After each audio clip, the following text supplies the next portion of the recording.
Jim Ross diagnosed with colon cancer. Plus, Ricochet addresses the Twitter beef with he and Javon Evans. And we have an update on a Cody Rhodes WWE heel turn. It's all in the Cultaholic Wrestling News right now.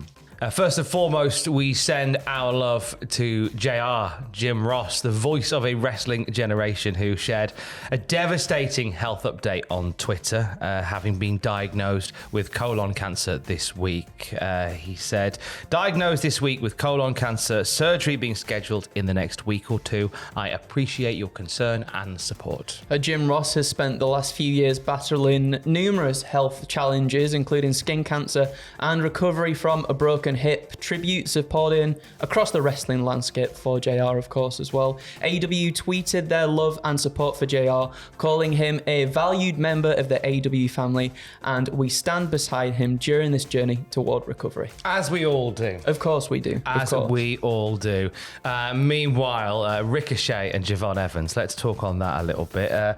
Bit of back and forth with those two online the other day that caught a lot of attention. There's barbs exchanged that saw Javon Evans make some rather pointed comments about Tony Khan in amongst it all.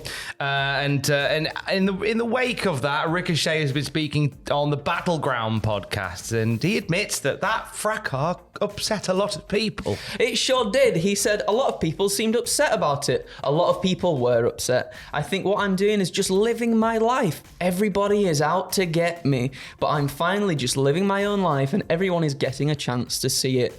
He then further expands upon his comments. Ricochet gave praise to AEW for reigniting his passion for wrestling and for giving him freedom as well, saying, just being able to creatively let me float and be myself, being able to show the world myself and my character. AEW has allowed that. They've allowed me to go out there and try things, whether it works or doesn't work. They let me go out there and open up creatively, which is honestly the reason we got into it. The creativeness. It's an art form that we live for. I've lived my whole life basically doing this. Being able to be myself is awesome. It's great. And it's been great, to agitate.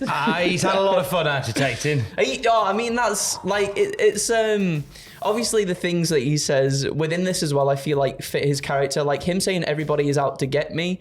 You do see a lot of people coming for Ricochet on Twitter, but at the same time, I think he definitely instigates some stuff as well. Oh, yeah. And that was even, I feel like that was even prior to this heel turn that he's had anyway. He does like sort of stir in the pot a little bit, but then sometimes he is like, everybody's coming for me.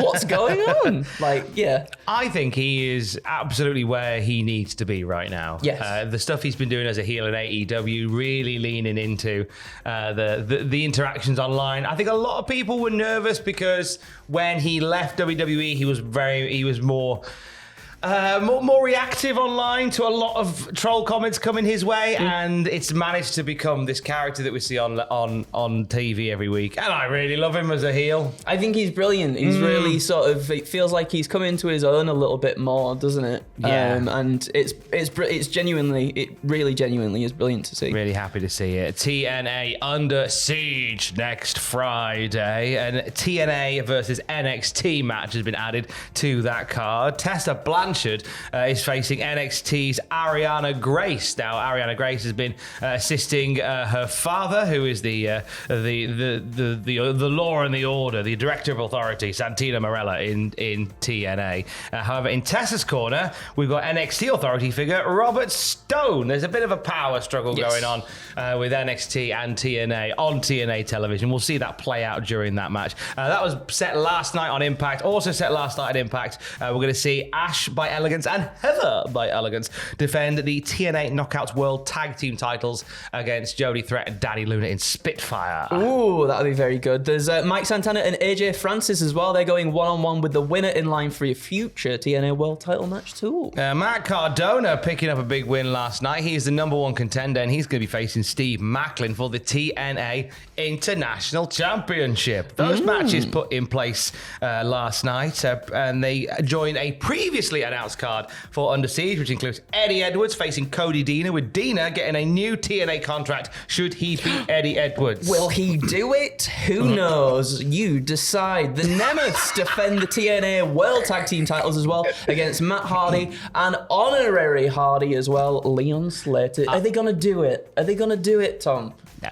Oh. I mean, they might, but I think this is a wonderful opportunity for Leon Slater. Like, we're quite biased because he's the champion of North Wrestling. It's our local promotion here in Newcastle, and it's you know why there's bias towards North here at Cultaholic. We love the bones off him. So to see the North champion Leon Slater, and just a generally lovely guy in key positions in TNA, it's really exciting to see. Masha Slamovich is putting the TNA Knockouts World title on the line against the artist formerly known as Alicia Fox in Victoria Crawford. Oh, give me that Northern Light suplex, I tell thee. She is one for her Northern Lights, isn't she? She is. And Joe Hendry got you that time. You got me. Got you that time. Joe Hendry and Elijah. Oh no, he's got me. Face Trick Williams and Frankie Kazarian. Ooh. So this is Trick. So then the week after that, I believe it's the week after that, we're going to see Trick Williams challenge Joe Hendry for the TNA World title. Yeah, we are, aren't we? I wonder. No.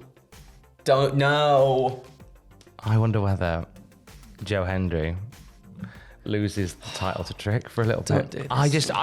I just think there's an opportunity to create this wonderful moment where Trick Williams walks up to TNA as TNA World Champion and just gets booed. I think Joe wins it back. Oh yeah.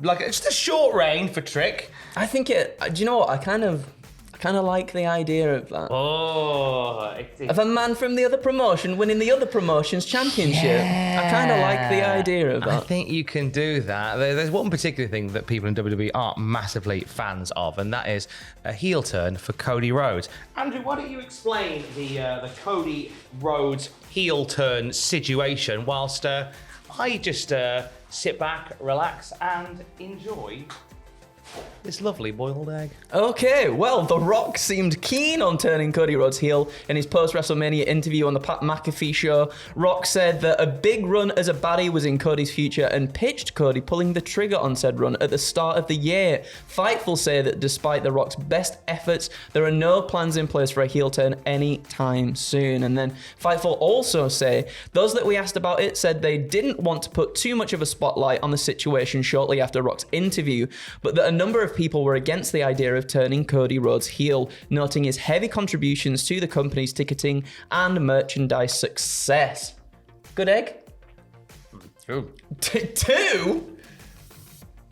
I don't know the significance of the eggs. I'm confused. Just had a boiled egg in my bag. He's just had two boiled eggs. Jackie Orlando from the Classic Raw Review suggests I should have more eggs. So, there you go. A little boiled egg for Jackie Orlando. That's for Jackie Orlando. I think, obviously, with everything as noted there by Fightful as well, I think the contributions of Cody as the biggest as the biggest babyface in the company, and that sort of equating to ticketing and merchandise success as well. Yeah, I think that, and I think the Rock, when The Rock spoke about it, I think initially The Rock was like, okay, let's turn Cody heel, like, now.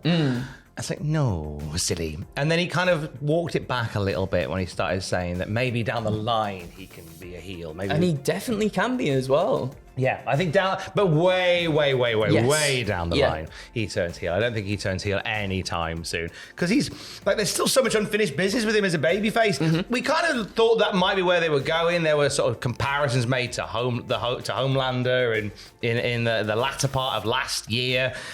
So it's certainly a thread that they will pull on, but I don't think they're pulling on it anytime soon. No, me neither. I really do not think they're pulling on it anytime soon. For the very latest wrestling news at any time, you can check out cultaholic.com. Keys. Love you, bye.